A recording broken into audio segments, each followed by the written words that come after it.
কাল যে চা দোকানটায় গেছিলাম, দেখলাম ভালোই বেচাকেনা আছে।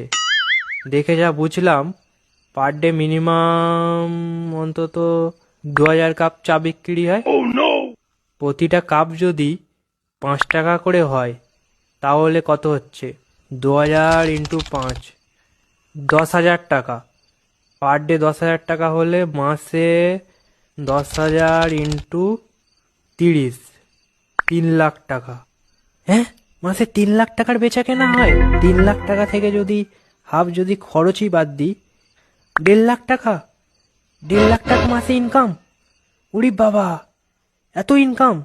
তাছাড়া বিড়ি, সিগারেট, বিস্কুট, গুটকা আলাদা তো আছেই। এত টাকা খরচ করে লেখাপড়া করে হচ্ছেটা কি? না, কাল থেকে ভাবছি একটা চায়ের দোকানই খুলবো। কাল যে চা দোকানটায় গেছিলাম, দেখলাম ভালোই বেচাকেনা আছে। দেখে যা বুঝলাম, পার ডে মিনিমাম অন্তত 2000 কাপ চা বিক্রি হয়।